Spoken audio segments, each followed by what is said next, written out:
Student association কর্তৃক আয়োজিত শহীদ president Ziaur রহমানের হাতে গড়া একমাত্র প্রতিষ্ঠান ইসলামী বিশ্ববিদ্যালয়ের ৪৬তম প্রতিষ্ঠাবার্ষিকী উপলক্ষে ইসলামী শিক্ষা এবং সাধারণ শিক্ষার সমন্বয়ে জাতি গঠনে ইসলামী বিশ্ববিদ্যালয় শীর্ষক আলোচনা সভার আজকের অনুষ্ঠানের প্রধান আলোচক ইসলামী বিশ্ববিদ্যালয়ের রাজনৈতিক অন্যতম কর্ণধার, যাকে আদর্শ মেনে ইসলামী বিশ্ববিদ্যালয়ে আমরা রাজনীতি করেছি, আমাদের সকলের প্রিয় ওয়ালিদ হাসান শিবন ভাই, আজকের অনুষ্ঠানের শ্রদ্ধাভাজন সভাপতি, যার হাতে আমার রাজনৈতিক হাতেখড়ি, ইউনেসার সাধারণ সম্পাদক, আমাদের ইউনেসার সভাপতি এস এম মিজানুর রহমান, আমাদের ছাত্রদল জাতীয়তাবাদী ছাত্রদল ইসলামী বিশ্ববিদ্যালয়ের সাবেক সভাপতি আমাদের সাইফুল ভাই সহ মঞ্চে উপবিষ্ট জাতীয়তাবাদী দলের বিভিন্ন পর্যায়ে নেতৃত্ব দানকারী এবং আজকের অনুষ্ঠানের অন্যতম বিশেষ অতিথি বাংলাদেশ জাতীয়তাবাদী ছাত্রদলের সাবেক নেতা, বর্তমান সদ্য নিয়োগপ্রাপ্ত প্রভিসি, আমাদের রাজনৈতিক icon professor doctor Yakub Ali sir, সামনে উপস্থিত জাতীয়তাবাদী ছাত্রদলের বিভিন্ন পর্যায়ের ৮৫,০০০ গ্রাম বাংলার সবুজে শ্যামলিমায় স্নিগ্ধ হিল্লোলে যার স্মৃতি চিরভাস্বর চিরদেদীপ্যমান সেই শহীদ প্রেসিডেন্ট জিয়াউর রহমানের সূর্য সৈনিক বন্ধুরা, সবাইকে জানাই ইউনেসের পক্ষ থেকে শুভেচ্ছা এবং অভিনন্দন।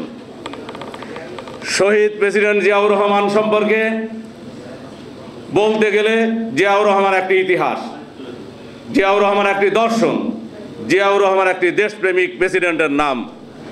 জিয়াউর রহমান একজন দার্শনিক। আমি মনে করি ইসলামী বিশ্ববিদ্যালয় প্রতিষ্ঠা তার এই দর্শন তত্ত্বের একটি উজ্জ্বল দৃষ্টান্ত।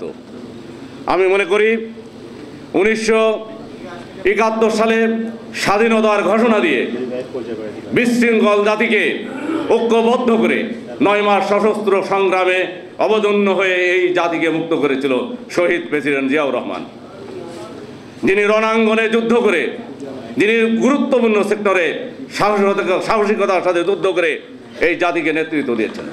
নেতৃত্ব দেওয়ার পরে আমরা কি দেখলাম? ১৯৭১ সালে দেশ স্বাধীন হওয়ার পরে আমরা দেখলাম এই রক্ষী বাহিনী, লাল বাহিনী, এই মুজিব বাহিনী তৈরি করে প্রত্যেকটি সেক্টরে চুরি ডাকাতি লুণ্ঠন করে এই বাংলাদেশকে একটি ধ্বংসের দ্বার প্রান্তে নিয়ে যাওয়া হলো। বাংলাদেশের স্বাধীনতা সার্বভৌমত্বকে জলাঞ্জলি দেওয়া হলো। তারপরে ১৯৭৪ সালে কৃত্রিম দুর্ভিক্ষ তৈরি করে বাংলাদেশের মানুষকে না খেয়ে মারল। শেখ মুজিবুর রহমান একটি ব্যর্থ রাষ্ট্রপতি আমি বলবো। এই ব্যর্থ জাতিকে ১৯৭৫ সালে সিপাহী জনতার বিপ্লবের মাধ্যমে জিয়াউর রহমান রাষ্ট্রীয় ক্ষমতায় অধিষ্ঠিত হওয়ার পরে একটি বিশৃঙ্খল জাতিকে সুশৃঙ্খলার আবদ্ধ করল শহীদ প্রেসিডেন্ট জিয়াউর রহমান। তিনি খাল খনন কর্মসূচির মধ্য দিয়ে কৃষিতে বিপ্লব ঘটিয়ে এদেশের অগ্রযাত্রায় অগ্রণী ভূমিকা রাখলো। এদেশকে বিশ্ব ব্রহ্মাণ্ডে একটি সুন্দর জাতিতে পরিণত করলো এবং বাংলাদেশকে সামনের দিকে এগিয়ে নেয়ার উত্তাল তরঙ্গে তিনি সকলকে সাথে নিয়ে দেশ গঠনে তিনি আত্মনিয়োগ করলেন। কিন্তু আমাদের দুর্ভাগ্যের ব্যাপার যে আমাদের সেই প্রেসিডেন্টকে এই ভারতীয় চক্রান্তে দাবানলে, এই ভারতীয় চক্রান্তে শহীদ প্রেসিডেন্ট জিয়াউর রহমানকে জীবন দিতে হলো। আমি আজকের দিনে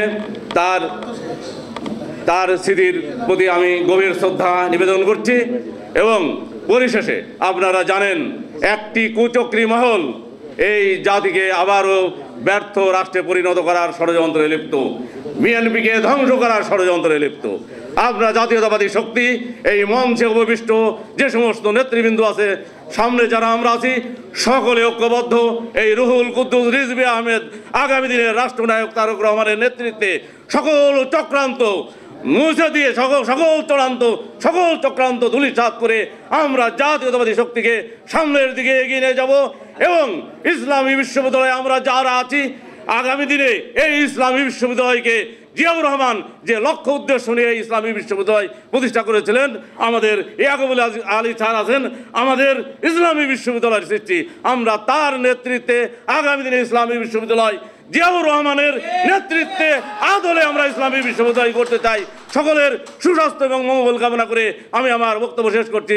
সবাইকে ধন্যবাদ।